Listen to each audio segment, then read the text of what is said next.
দেশের লাই কাইনতাম না রে ভাই, কাল্লাই কাইন, হ্যাঁ কাল্লাই কাইনুম। কিন্তু আঙ্গ প্রবাসী একজন এয়ারপোর্টে দাম দিচ্ছে, হেতার পাসপোর্ট দিয়ে শ্রেণী আপনারা তেনা তেনা বানা লাইছে। আরে হাতে এত লাখ টাকা খরচ করে এখানে প্রবাসে যাইবে, আপনার রেমিডেন্স হাঁটাইলো, হাঁটাইবে হেডে হাইল না।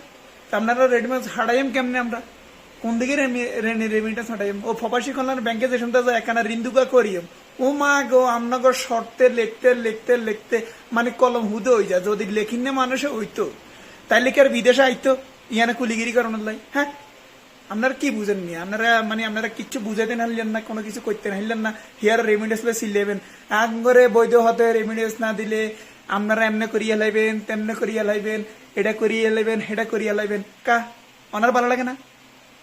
তো আমরা দেশের মানুষ যেহেতু দেশের আসলে হারাইম, আপনারা কেন সহনশীল হইতে ঘুরে ভাই। আঙ্গল লগে যেরম আচরণ করবেন হেরম নিয়ে তো ফল হাইবেন।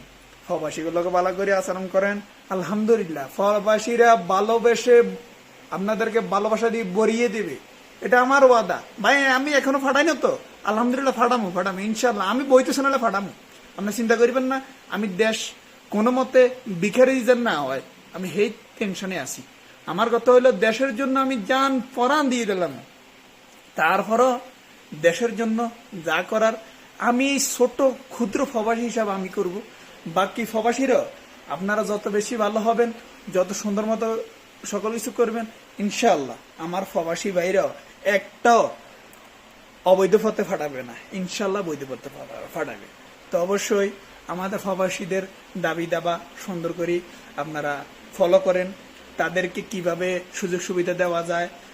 আমরা পাসপোর্ট রেনিউ করতে হইলে মা গো মা আল্লাহ রাখলে কোনা যাইতে জেদ্দা কি রে ভাই, আমি হলি রয়েছি ইয়ানো কোনা আগারতলা পাহাড়তলা, ওই আই যাইতে হবো জেদ্দা, যাইতে হবো রিয়াক্কা। বাংলাদেশে সৌদি আরবের আর কোনো ফান্তা নাইনি। তা আমরা কে আপনাদের প্রবাসী হইছি যেহেতু, দেশে যেহেতু টিয়া হাঁটাইমে আপনাকেও উপকার হইব আর ঘরেরও উপকার হইব। আলহামদুলিল্লাহ আমরা স্বাবলম্বী হইবেন। তো আলহামদুলিল্লাহ আঙ্গর একখানা সহনশীল ভাবে একখানা ইয়ে দিতে হইব না। ওই ইন্ডিয়ালার আইতের কালে হেতারা 30,000 টাকা দিয়ে আইয়ে, 40,000 টাকা দিয়ে আইয়ে, 50,000 টাকা দিয়ে আইয়ে। আর আঙ্গ উরি মা আমরা তো কোটিপতি, 5 লাখ 4 লাখ 6 লাখ। তো ভাই এত দালালের ভিতরে আমরা যাইতাম তা? হ্যাঁ আমরা এত দালাল ভিতরে জান লাগে? আপনারা সুন্দরভাবে পরিপূর্ণভাবে সরকারিভাবে বিষয়গুলা লই যদি আঙ্গ প্রবাসী মুদারে দিতেন হারেন, তাইলে কি আমরা দালাল টোকাই? হ্যাঁ আমরা কি দালাল টোকাই? কেমনে কন? আরে পলক ভাই ওই 5 দিন আবার নেট বন্ধ করি, আল্লাহ রাখলে কি একটা সিদ্ধতারে হালাইছেন।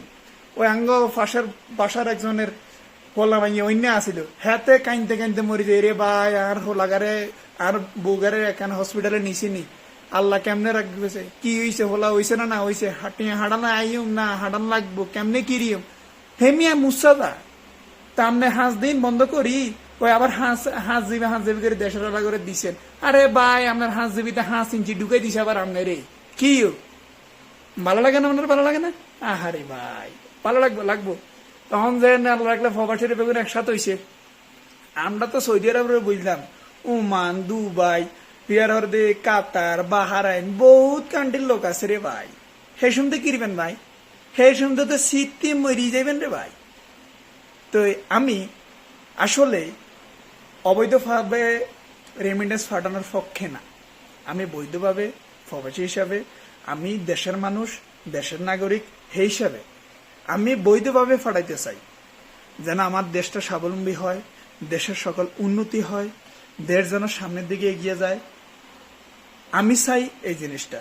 তো অবশ্যই আমাদের প্রবাসী যেন রেমিডেন্স ফাটাইতে পারে, সুন্দর একটা ওয়ে, সুন্দর পদ্ধতি।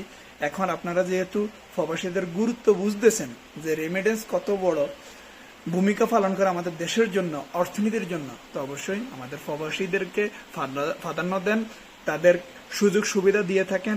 এয়ারপোর্টে যেন নামলে সুন্দর মতো ব্যাগ লই একখানা বাস স্টেশন ওই জন্য দায়িত্ব মারি। বাইরে আমরা কোটিপতি হইলে আর আমরা প্রবাসে যাইতাম না। তাঙ্গরে একখানা সুযোগ সুবিধা দেন, আপনারা সুযোগ সুবিধা নেন। সবার জন্য রইল দোয়া এবং ভালোবাসা। ইনশাআল্লাহ আমরা সঠিকভাবে ফাটামু। একখানা ধৈর্য ধরেন, আপনারা একখানা বুঝেন। ওকে, সালাম আলাইকুম।